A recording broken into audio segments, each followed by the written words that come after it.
I live? Yes, sir. Oh Yes, yeah, sir. what's Yes, up, sir, dude? man. It's been a minute. Everybody show some love to Sonreal. Thank you for tapping in, bro. Cheers, everybody. Cheers.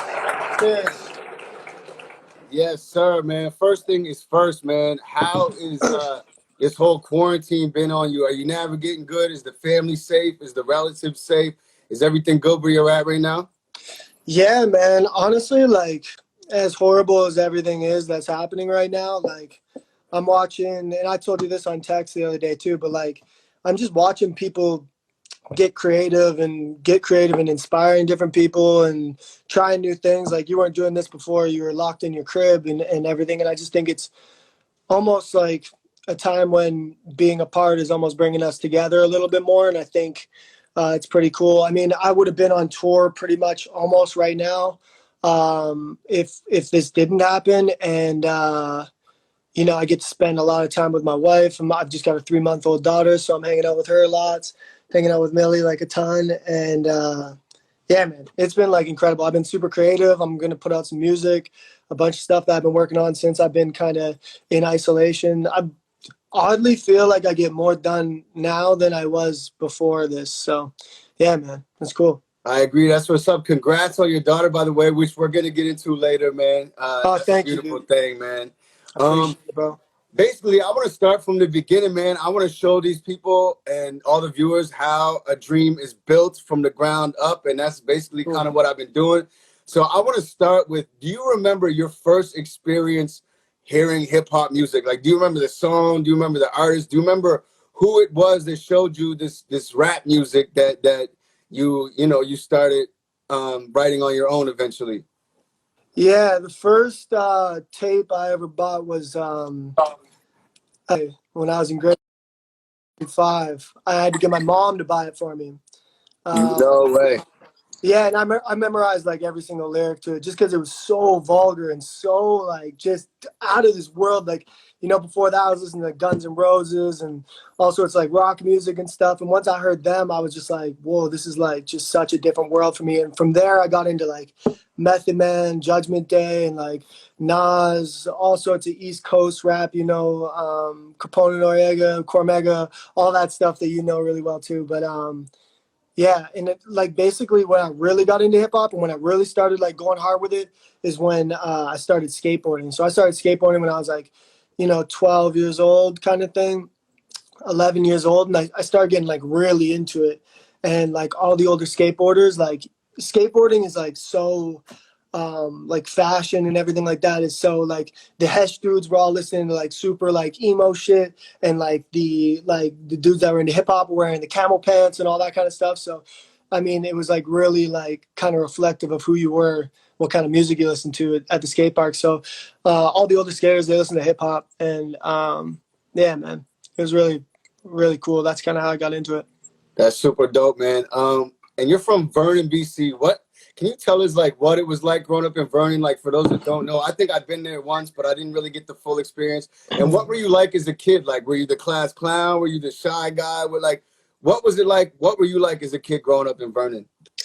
Man, growing up in Vernon was like literally one of the best places I could ever imagine to grow up. Like, bro, it's this small town. Like, it's when I lived there, it was population like 40,000, and it's about 5 hours east of Vancouver. And yeah, it's just like literally this little town surrounded with like it's in a valley, so it's surrounded by like mountains, and then there's like big lakes. I grew up playing all sorts of sports. I grew up. With my family on 39th Avenue, right down the hill or right up the hill from the skateboard park. And in the winter, it would be a ice rink, and I go play hockey and stuff. I had a really good upbringing, man, and you know, I think partially why I do work as hard as I do at music, and I think partially why I kind of have never given up and kind of always had this little bit of like underdog kind of mentality with it is because I do come from a small town where like this kind of stuff doesn't happen. And, I've always been like, I was working a straight up job like ever since high school up until 2013 when I quit my job and did music full time. Like I'm talking like every type of construction, all that kind of stuff. And that all comes from that's what I all I knew how to do when I got out of high school in Vernon in a small town. So I think it taught me to work hard. I had a good upbringing there. Like, there's no studios or anything like that, so I had to learn how to record all my own music. So, like, even today, like today, I'm going to be working on music for my next project and my album that's coming out and all that kind of stuff. And I'm tracking it in my home studio because I have the means to be able to do that. Because up until like 2015, I'd never even been in a studio before. I think the first studio session I ever did with anybody else was like with you and KO and like Classified and stuff back then. No way. So like, yeah, man, like I kind of growing up in a small town, you don't really have as much outlets and stuff. So I was constantly like trying to find ways to get creative with it. And yeah. What can you tell us about the Burnt Roots? Oh man, come on. You're going way back. That's me and my homie D Man. That's the first I knew you were gonna go with some shit. Yeah, that's me and my homie D Man. We started in high school. Uh, basically, shout out to D Man. That's my dude. Like, I started kind of rapping with him, and we basically had like our own kind of like almost alter aliases, and we would just say the craziest shit like known to man. Like, we were on those songs. We're like, yeah, just saying crazy stuff. And like we were smoking a lot of weed. We had my homie Nick Brongers producing like all of our stuff. Nick Brongers is like an absolute genius. He's produced lots of like Drake stuff now and done lots of stuff with Timberland and all sorts of people. But he's actually from Vernon too. But he was like our producer dude. And yeah, it was just super random, very concept based stuff that just kind of got me into being creative and doing music. And you know what's funny, man? I can look back at some of my old stuff and it's like absolutely horrible. Like, don't get me wrong, it's like so bad, but you can always kind of tell, like, even when I listen to it now, I'll be like, you know what? I was completely off track, but I did have something. Like, there was something to it that was like kind of cool. So yeah. Maybe in the delivery or something. Like, could you hear something that separated you from? I'm assuming your other boy doesn't rap anymore. No, he does, but he can still rap. Like, he's still actually, he was way better than me. Really? Specifically. Oh yeah, dude, like way better. But yeah, he can still rap. He doesn't rap anymore though. That's crazy, man. Yeah, you said of us. You said a story about us meeting. I remember that. You and KO. I believe we made "Go Hard." Me and you made another song. I forget what it's called at this moment. Last of my kind or something. I don't know. Yeah, I forget what it's called at this moment. But when I first met you, "Time of My Life," we made that one. Yeah. And there was another one with. There was one with Memorex too. We made. I forget. That Time of My Life joint was hard. I remember loving that. Yeah, that hook was crazy, man. But yeah, when I first met you, I kind of got the whole, like backpack hip hop type of vibe. You were really going in, rapping bars. But you fast forward to now on the new project, it's like we're not really getting a lot of like rap per se. Like you kind of switched up lanes a little bit. Was that a conscious decision, or was that just natural progression to go towards, utilize your singing voice more and maybe go towards more of a different style than what you started? Or was that natural progression, or was that like a conscious decision, like, all right, I'm going to switch my whole shit up now? And when that happened, were you afraid that like some of your core audience might not understand the switch up? They might be like, oh, this is not what we liked him for. Or was it just all a seamless, natural transition? Like, first part of the question was like, man, I never want to do the same thing twice. I'm not the type of person that like, I'm not trying to do another Everywhere We Go. I already did that. I'm not trying to do another Can I Get a Witness. I already did that. I'm not trying to do another one of these or another one of those. I literally just, I want to push myself to be the best artist I can be. And I come from hip hop. That's like, without saying, like, I've got songs I'm putting out next that have like bars in them and stuff. And like, Okay.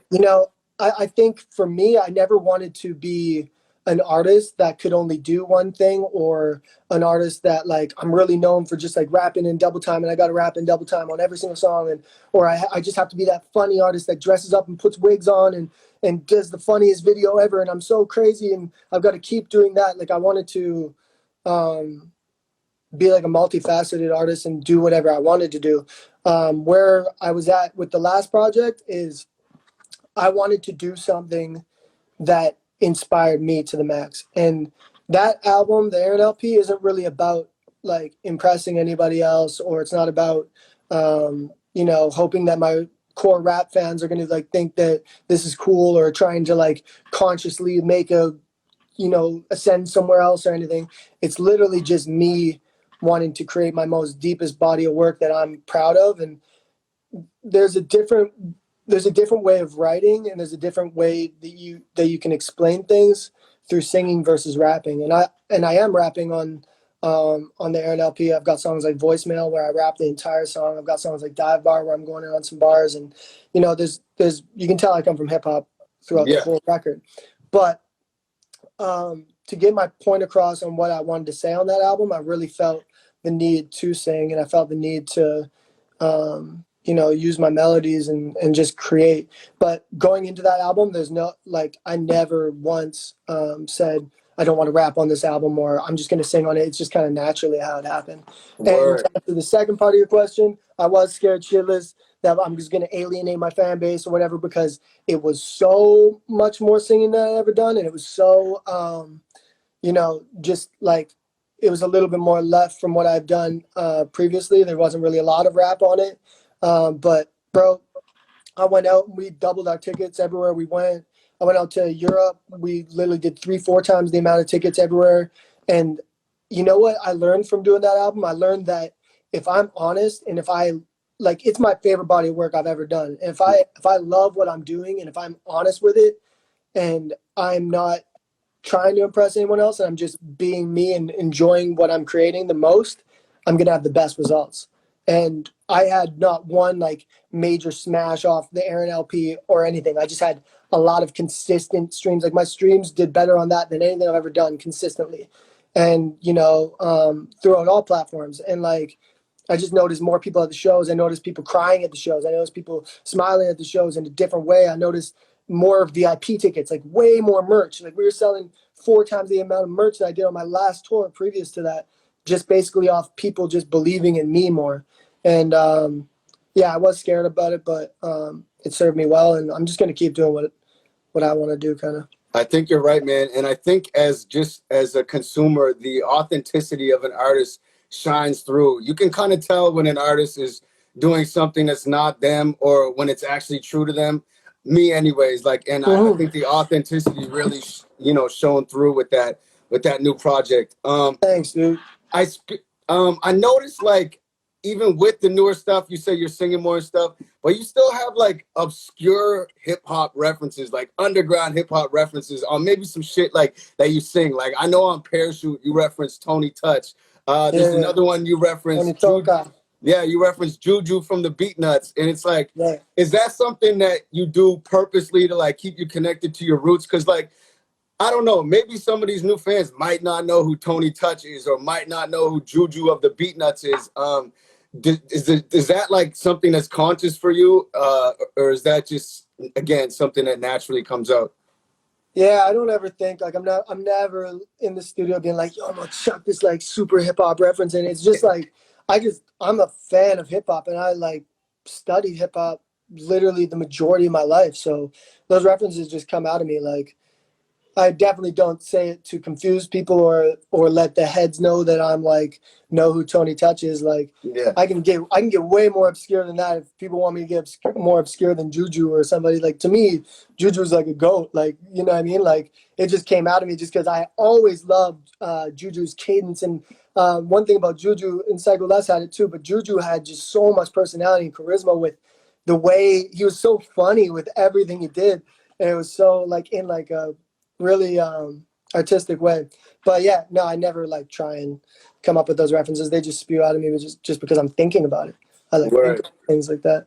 Speaking of the culture, the hip hop core, have you watched any of these producer battles that Swizz and Timbaland are putting on Instagram Live? Have you caught any of them? I haven't.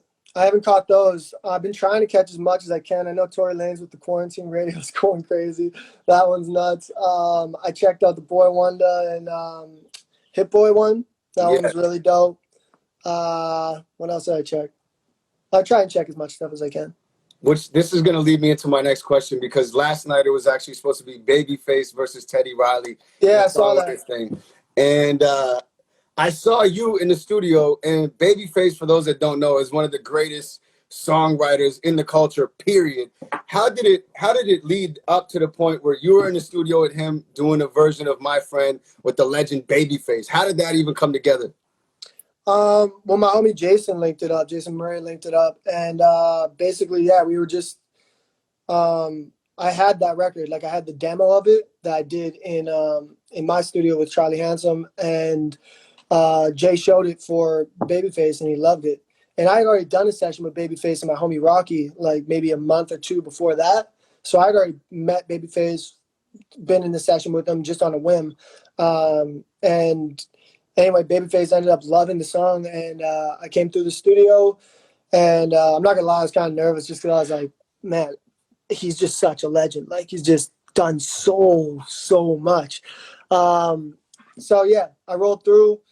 We played the record, and yeah, I ended up like he didn't want to take away what was already great about the record. I didn't even recut my vocals. I cut some new vocals with him for like the bridge and stuff, but for the most part, he was like, "This song is brilliant. I just want to make it make a bit more sense." And he came through and added his touch on it. He played bass on it, played some of those Babyface guitar licks in the background. You can hear those, and he helped like restructure the whole song. And yeah, man, it was an incredible experience. Is there one thing, just as an artist, that you learned, or as a songwriter, artist, or anything like that, being in the studio with someone of that caliber? Is there like one thing you could say that you took away from that, or maybe that you learned, or anything that you gained from that experience?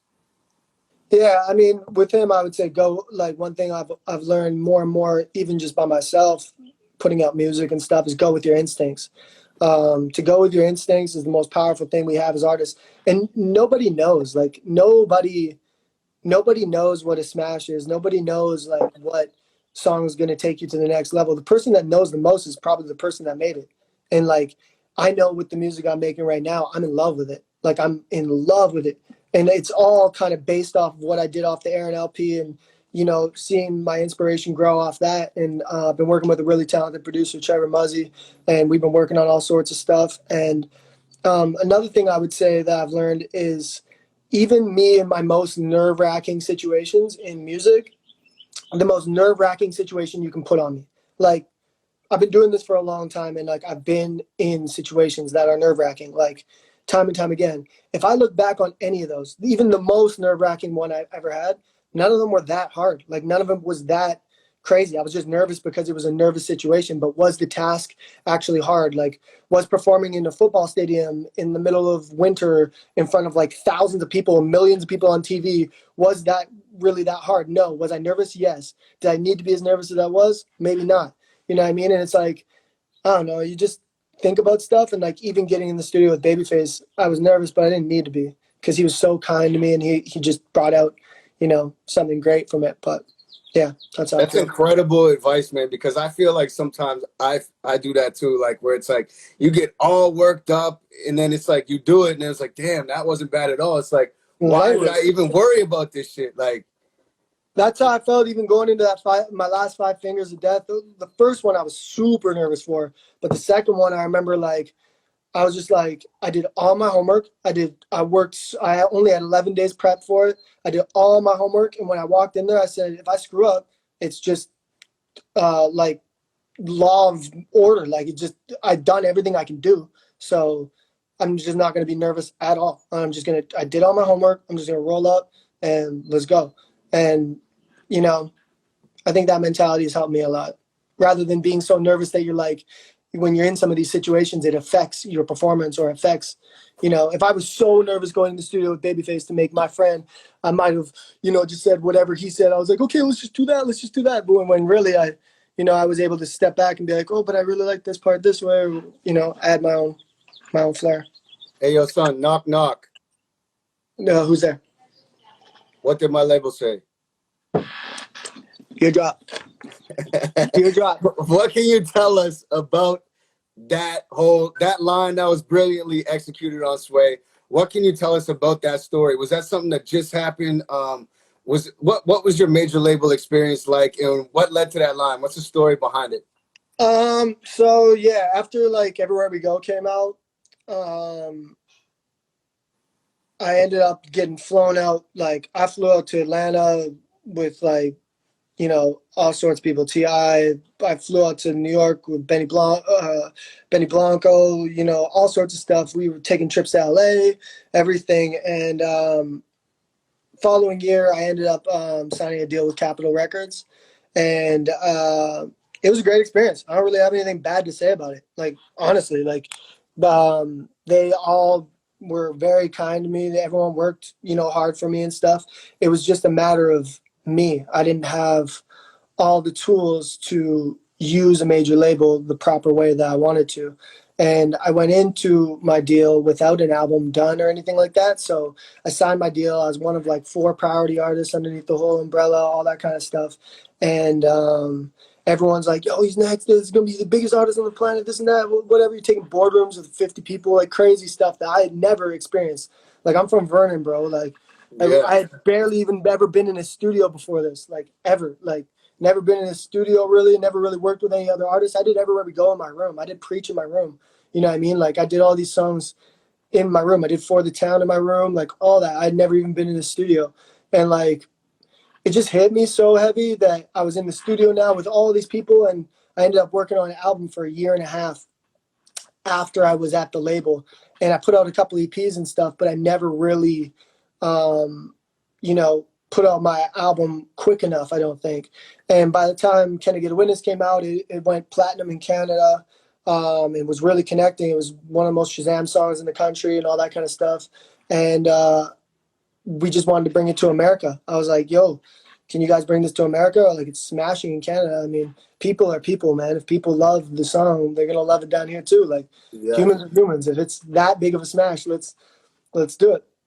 And it just wasn't the right time. I think they had stuff with Sam Smith and Katy Perry, all that kind of stuff. And long short, I kind of asked to be let go, and they let me go, and they were super great about it. And I have no qualms with them or anything like that. But I did technically get dropped. Word. You spoke about recording in your bedroom in the beginning versus then being signed and going to the big studio, and now you said you're back in recording in your bedroom. Do you have a preference, like the bedroom or the big studio, and what are the differences? Maybe is there some pros and cons to both? Um, Yeah, I basically record at like 2 studios now. I go to my homie Trevor's. Me and him record a lot of stuff at his studio, and he's got a great studio. He's mixed records for all sorts of artists, and he executive produced the Aaron LP, and we work really closely together. So I work there, and then I work out of my home studio all the time. There's something special about recording in your home studio. I think I get sometimes very unique vocal here. I get a unique um, I don't know. There's something like looser about it. There's something not so, I do things my way here, and I mix things the way I like them mixed, and then I give the reference mix off to Trevor, and he does the real thing, and switches things around and whatnot. But like, I think there's pros and cons to both. But like, I don't have a drum set here. I don't have like, a Moog keyboard here. Like, there's like things at other studios that are fun to use too. So I like both, man. I remember though when I first started going in the studio with other producers, I got really nervous, like more nervous than I would be going on stage or anything. It was just such a weird thing for me. Even yeah, it was just a very different thing for me recording somewhere that I wasn't comfortable. Like I was used to recording, on my boxers, chilling in the morning, whatever, like in my room is Yeah. what I was used to. Now I'm definitely done it so much that it's not really a big deal, but it used to be. It used to be. Word, man. What can you tell us about me and you? We've always spoke about this. We've always had a common love for Mobb Deep. What can Mhm. you tell us about opening up for Mobb Deep in Vernon? Was there some sort of funny story that happened there, or what was that like? I opened up for them like when I was like, I think it was the year I graduated from high school. Mobb Deep legitimately came to Vernon, BC, the small town where I lived, and I don't know how the hell whoever I think it was my homie Yosef that brought him there. I don't even know who brought him there, but um, yeah, me and my homie D Man opened up, Burnt Roots. who you were talking about, and I remember being so nervous, dude. And it was sound check. We got to the venue, and Prodigy's standing right there, and Havoc's up there checking the mics, and Prodigy's just standing there watching him. I guess just one of them checks. And I don't know what the drill was. And my homie's like, "Go over and say what's up to Prodigy," and I was like, "All right, okay." And like, bro, you gotta understand, like, I'm such a fan of like East Coast music and like Mobb Deep specifically. Like, they're like gods to me, man. Like I can rap every word to like Hell on Earth, any of that Infamous, any of like even the stuff before their debut album. Like I was listening to that, so like I rolled up to him and I got so nervous I just whipped the Yui, bro. I like went like 4 feet from him and I just whipped the Yui. And then it's time for us to do a sound check. And I'd never even sound checked before because we had never even really done a show. Like I didn't even know what I was doing. I had no idea. Like I don't even know how they got us on the bill. Like we were putting out little raps and stuff, but we had never performed live. Maybe at like a pub or something like that, maybe once or something. Not even a pub because we weren't old enough. But yeah, I do my sound check, and all of a sudden, out of nowhere, Prodigy walks back out and Havoc, and they're both just standing there, and then they start watching us. And I was like so tripping, man. I was tripping so hard that I just ended up, I like forgot my lyrics, and I just started like freestyling, and we didn't even know what the hell we were doing. And I think they just like looked at us like we were like the worst artists of all time, and then yeah, basically they just walked away. No way, and you never got a chance to speak to them after that or anything. No, I was too nervous, bro. Like I was Damn. like just a kid, bro. Like I didn't know what I was doing. But yeah. That's crazy, man. Well, you said that was one of your first shows. Since then, you've done extensive touring. You probably tour one of the most that I see. You know what I mean? Thanks, man. What was the story about Nebraska in the cornfield? Yeah, I was on tour with John Bellion, and we were in a tour bus. I was direct support for him, and we were driving down the road. This is like, I think it happened at like 8 o'clock in the morning, but everyone was still sleeping. And anybody that knows what a tour bus is like, you're sleeping in your bunks, and they're like coffins, like they're like pitch black, like Can't even sit up really. yeah, you can't see nothing. Like you can't see anything. And all of a sudden, I'm sleeping. Everybody's sleeping, and all of a sudden, I feel one massive, massive bump, and I'm like, whoa, or whatever. And like, I was like, oh, okay. And I woke up. I was like, oh, I guess we just like went over like a big pothole or something. I didn't know. And then all of a sudden, I feel like another one. And I like end up hitting the top of my thing, and it's just like it's going crazy, bro. Like I'm talking nuts. Like the bus flew off of like a 6 foot like a. At first, it went down the first embankment, and that's the first bump that woke everybody up. And that was like a tiny one. It was like a 2 foot kind of embankment, but it woke everybody up because it's huge for a bus. And then it goes down like a 6 foot like embankment. Like I'm talking like a Oh, huge embankment flies off because we popped a tire. We popped one of the front tires, but nobody knew this shit. And anyway, we go flying off this thing. If there wasn't like there was like a hill that the bus like hit against, and then the bus came back up. If it didn't hit the hill, we would have flipped. And then when buses flip, it's like fatalities and stuff. It's like for real. But anyway, we end up flying off the thing. I open up my curtain. Dan comes flying off of my comes flying off his bunk. He turnbuckles off mine. He's my tour manager. Everybody's flying all over the place. There's smoke all over the place. We ended up like a kilometer into a cornfield in Nebraska. Like we were literally like, I'm not exaggerating when I say like probably almost a kilometer into a cornfield. Like we were way like deep. Like it took us like 20 minutes just to walk out of the cornfield. And yeah, it was like the craziest shit ever. Like we ended up nobody got like seriously injured, but like some people definitely got hurt. Like we were all like definitely like sore and stuff. But yeah, I got out of my bunk. The whole thing's full of smoke. We thought it was on fire. We thought the bus was on fire. So we couldn't even get through the door to get to our bus driver or anything like that because it was all like the whole like we totaled the bus. Like there's no like the fridge was upside down. Like the door frame was like this. Like it was like literally the scariest shit that's ever happened in my life, bro.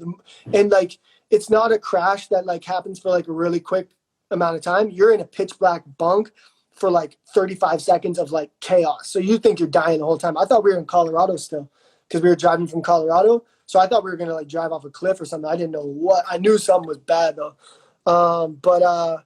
Yeah, basically, after that, we found our bus driver. He was like, he got out of the thing and he had like corn all over his head and he had like corn stalks like all over his shirt and shit. He had corn all over him because I guess the windshield broke as soon as he went down the second thing. The windshield broke on the bus and the corn was just hitting him in the face. All the corn. Yeah, it was crazy, man. It was the craziest shit ever. I can't even explain it, but yeah, it was nuts. That's crazy. Did you guys cancel the show that night, or No, we didn't have a show that night. We had a show the next night, and we did it. Wow. Yeah, the bus company brought us out another bus, and we rocked it out, man. We did it, but it was like seriously one of the craziest. Anybody that tours extensively, it is so. You're just traveling so much. Like you're traveling in buses, you're traveling in sprinters, vans, whatever you're traveling in. Like when I go do like I just did a world tour off the Aaron LP and I did Canada, US, Europe, UK, and you're just traveling so much that you really have to like be safe, man. And it is dangerous. And yeah, we like literally like if it wasn't for that other embankment that the bus smashed off of and came back up, we would have I don't know what would have happened.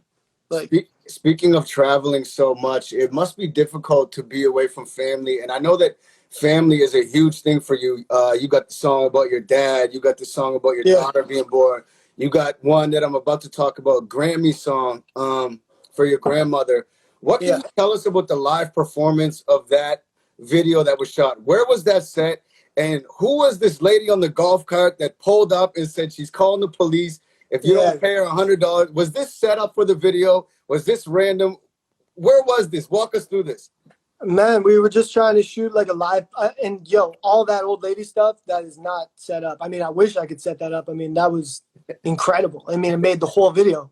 Like, I'm sure that video wouldn't have done nearly as well if that didn't happen. So I knew when it was happening, I was like, yo, cameras on, all cameras on, like, just because it was so crazy. But basically, we were just trying to get, like, we always try and just like you are right now, but like I always just try and use the best of my surroundings to be as creative as possible always. So that's like what we do. So like if I'm on tour, I'm always trying to shoot. You'll notice every single tour I do, I come back with a music video and I shoot it with Dane Collison and we like literally like we just come up with them, you know, off a whim.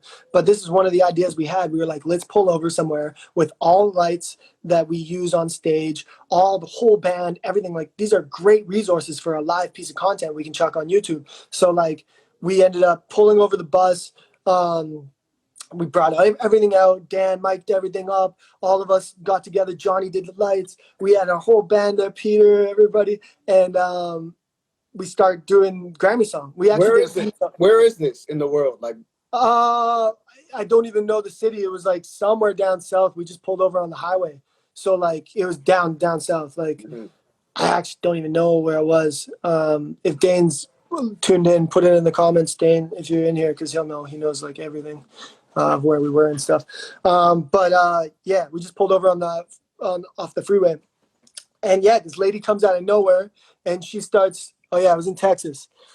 This lady comes up in a golf cart in the middle of my performance, and she's like, "Hey, everybody, stop!" And I'm like, in the middle of my performance, I keep going, and I'm like, "Yo, I'm just gonna keep going for a sec." And I kept doing my thing, and she starts just going crazy, and she pulls up in a golf cart out of nowhere, bro. And it's like getting dark and stuff. We only got like one take left because we're losing light. And I remember we were trying to do My Friend before that, and it wasn't working out. Didn't feel right, and so we switched to Grammy song like last minute. We're like, let's do Grammy song live, and that's when we started doing that. So we were losing light, and she came over and she just started just going crazy. And I remember when she was going crazy, I was like, yo, everybody, cameras on, like as many cameras, because we had a few angles and stuff, because people were kind of turning off their cameras because it was getting pretty intense. Because you know you don't know where you are, you don't know if these people gonna come out with a gun or what. You don't really know. Like you just don't know. We're on their property or we don't even know what property we're on. But anyway, she ended up being really nice. Everything I said on camera in the Grammy song video is just caught on camera. That's just what I was saying to her. And that's the way I would have de-escalated it anyway. So, yeah, it was cool, man. I really love that piece of content, and it was cool that she actually was a grandma, because I was like, yo, this is a song I'm actually, ironically, I'm doing this song for my grandma. So, like, if you can help me out here, I would love to have this be something I can show my grandma one day, upstairs. My grandma passed away. I'm trying to do this for my grandma. Like, I was just trying to explain to her, you know what I mean? So, yeah, it was cool. I think when you said that she was around your age, it really hit her. Like, yeah, she yeah. like definitely got like hit by it, and yeah, she was nice, man. No, that's what's up, man. Speaking of golf carts, I heard you really like the golf like as a sport. I love it, man. Did You you once golf? did you once claim that you could beat Tiger Woods on 18 holes, but Tiger Woods only had to use his putter, but you was How do in? you, yo, you went to some other people for this shit, bro. There's no way you know that unless you were digging, bro. Yeah, I mean, you know what? I did say this. So we were having a couple beers one night at my homie Richie's house, and I said I could probably beat Tiger Woods if he only had a putter and I had all my clubs. And I mean, I think I maybe could if he was having a bad round, but honestly, I thought about it more, and like, he's just so good, man. And plus, if there was like, we got to factor in everything here. Is it just me and Tiger Woods at a random course with nobody, or is it me and Tiger Woods in front of everybody? But I would be very hard pressed to think that Tiger Woods would shoot something even low 80s with a putter. It'd be really hard to do with just a putter. But yeah, he'd probably spank me. I think you To be could hit honest, a I'm gonna say putter. it on live. I take it back. Tiger I, Woods is the GOAT. I think you could hit a putter pretty far off the tee. It might just be Oh, once he's in the rough if though, he's bro. in the Like, rough or in the oh, sand. bro, there's some serious things to like take into, like, I might talk about this for an hour right now, so like I'm gonna stop real quick. But yo, there's some things to consider. Think about it. So he hits his drive off the tee. Maybe he smokes it, but maybe it cuts a bit right. Now we're in the rough. It's par five. You can only hit it max 200 with a putter off the tee. He's 270 yards out with a putter from the rough. This is gonna be hard, bro. Hey, what if he's in the sand? Getting out of the sand with a putter is gonna be tough, bro. It might be able to go either way. I don't know. Maybe that's not too crazy of a claim. Maybe you have Yeah, some. I think I got a chance. I think I got a chance. I'm not even that good of a golfer, but I think I got a chance. I'm actually trash 50% of the time, and 50% of the time I'm like just above trash. I think that's what we all are, man. We got to go sometime, man. Yeah, man, let's get it. You golf? Yeah, hell yeah, hell yeah. I love it, man. I used to play as a kid. Now I'm just getting back more into it, like as I'm older. I went through a phase where it was like I played We gotta get out. really young, and then I went through a phase where I was the rapper, and golf wasn't a cool sport, and that shit is not, you know what I mean? But Yeah, now that yeah. I'm older, I'm falling back in love with it, and I would say like I just started getting back into it like last summer. So this summer I'm on, man. I'm ready. Hell yeah, man. I love it. Let's get it. I would love to golf with you. I think that'd be iconic. Hell yeah, man. Let's do it. Maybe out in the East Coast too, because you guys got those fire courses out there. Yeah, man. Hell yeah. Next time you're on tour, let's do it.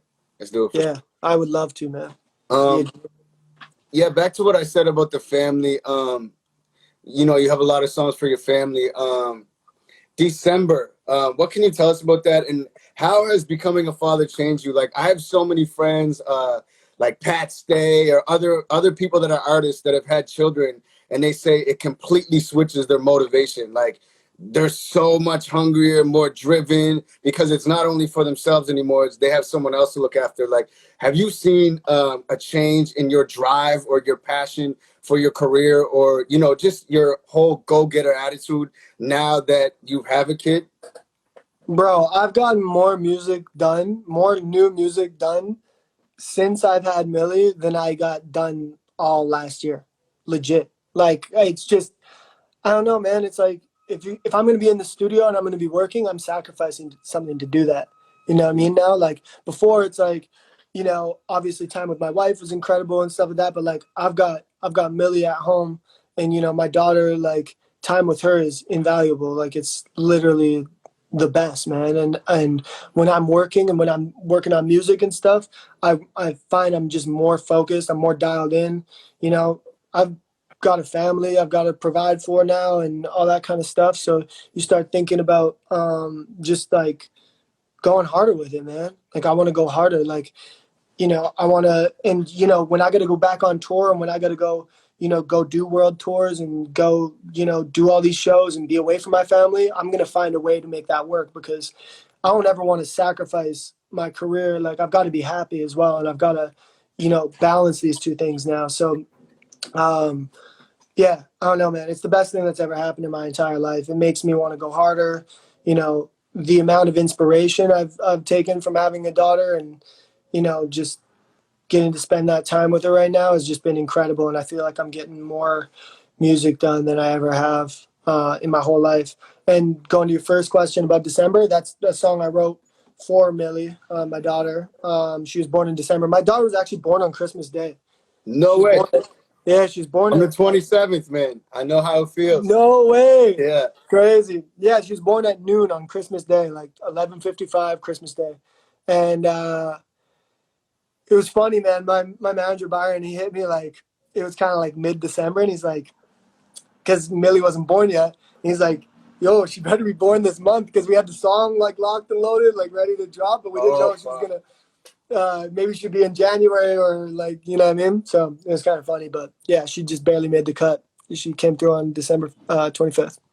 So yeah, it's the best thing that's ever happened to me, man. I'm like, and I've got the best wife. I love her so much, and she rides for me like day and night. Wants me to, you know, be the best I can be, and wants me to work, and wants me to, be successful at this, and continue doing what I'm doing. And I'm just so grateful for that, and it makes me want to make better music. No, I feel you. I think that's super key, man, is to finding the right person that knows how to be with an artist because for some people that's not always Yeah, normal and some people can't always deal with it, man. So I think that might be some advice to inspiring artists out there. If you find someone that is supporting you, then stick with yeah, it because that shit is not always the case, you know?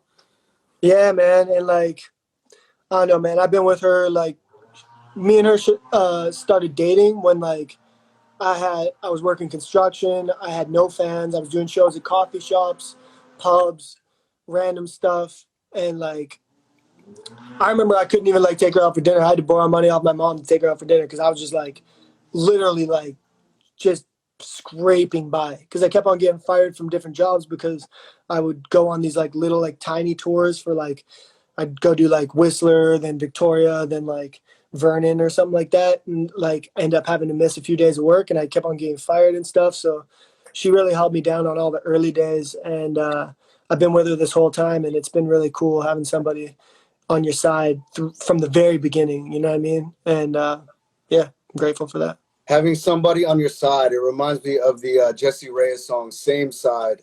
You have a dope song with her. It's called Healing. What can you tell us about your relationship with Jessie Reyes?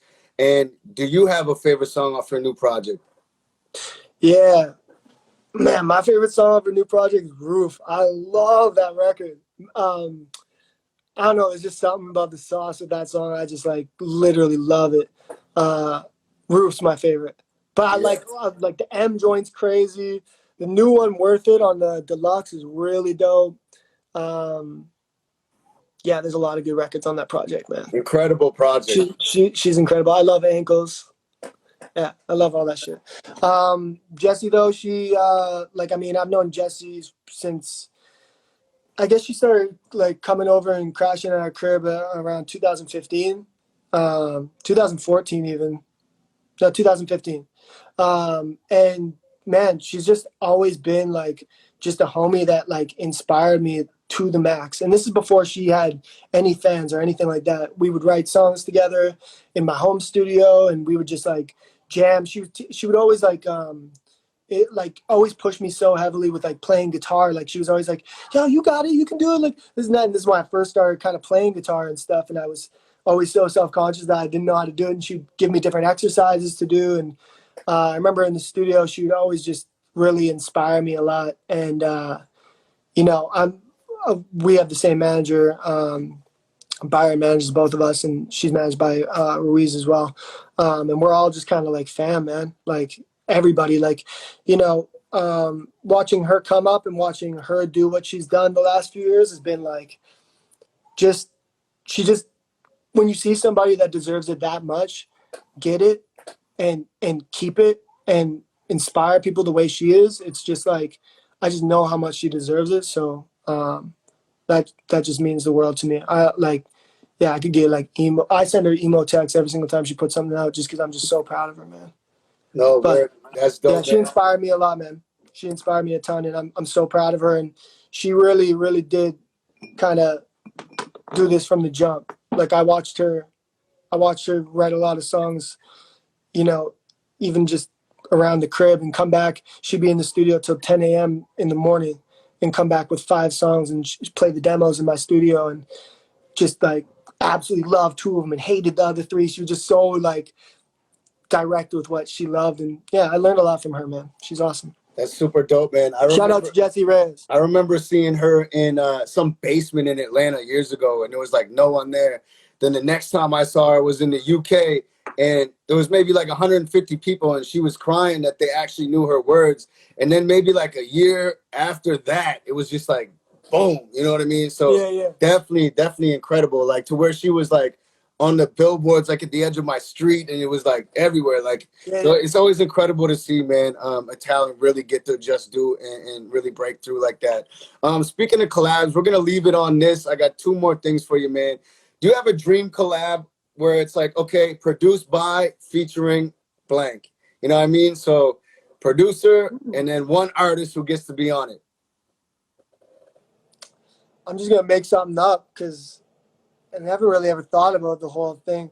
It'd be sick to do a joint with DJ Premier, produced by DJ Premier, featuring Childish Gambino. I think that'd be insane. Wow, Yeah, that's crazy. yeah, That's some that'd be super obscure sick. shit. I just came up with that, but I think that'd be sick. Hey, well, maybe you just put it into the universe, man. Before we leave, we always ask everybody, man, top 5.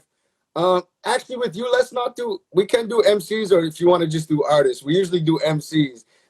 It's up to you. I can do MCs. Okay, it's MCs, and it's your personal favorite. It's not who you think is the most skilled. It's not who sold the most records. Obviously, it's just your personal favorite. If we were to bring up the data of your life, of listening to music, who is your top 5 favorite to listen to? I'm gonna say Nas. I think he's like gotta be like everybody's almost. Yeah, he's mine for sure. He's probably on everybody's list. I'm gonna say Guru. I just love Gangstar. I just love all those records. I think they're just incredible. Hove. I mean, I have to say Hove. Gotta be. I'm gonna say Kendrick. And then I'm gonna say, I mean, this is tough. I only got 1 spot left.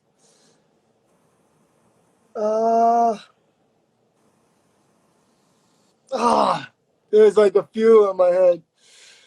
Shout them out, man. Fuck it. We don't gotta do 5. I'm just gonna say Childish Gambino for a new guy. I know he doesn't have the catalog of like somebody like Big or whoever, like, but I'm just saying Childish is somebody that I think has done what no other artist has done before ever. And that's like, I think he's like a quintuple threat or something. I don't even know. He just can do absolutely everything, and he does everything so well. He is such a brilliant singer. He is such a brilliant rapper, actor, comedian, everything, writer, director. Like, he's just like, yeah, I don't know. But yeah, I'd maybe say him. That's incredible. Yeah, man. Like Eminem? Yeah. Like, yo, Eminem, like, come on. Like, Eminem has to be in there 100. Yeah. I'm just going to make a list of like 400 of them. No, yeah, Eminem changed the whole shit when he came in. Like, he changed the whole world. Like, I think you already had blonde hair, but I dyed my hair blonde at one point. Like, he flipped the world upside down, man. Yeah, no, my shit's brown. Okay. Or it's kind of blondie brown, I guess. I don't know. But, yeah, man, thank you so much for having me. You are like an incredibly talented dude. One of the best MCs out of Canada, period. Thank you, man. I've seen you come up for years, working relentlessly at this shit. You're going to get your just due because you know what? You are an incredible dude, man. And Mad love for you. Thanks for having My me, bro. God, thank you so much for tapping in, bro, and best of luck. What can we look forward to coming out in the future? I got a bunch of stuff coming out. I got a video for voicemail coming out off of the Aaron LP. And I know I waited a little bit for this one, but this video is like insane. It's like one of the best videos I've ever put out ever, period. So I got a video for voicemail coming out, and then I got a bunch of new music. I'm just trying to figure out how, because I'm so visual with stuff, I'm trying to figure out how to do it with not being able to like shoot music videos or like tour and stuff. Yeah. So I got a lot of music coming out though. Word, man. We'll be looking for it. Again, man, thank you so much for tapping in. You're a gentleman and a scholar. Thank you, son. man. Appreciate you, man. Quake. All right, brother. Take care. Mad luck.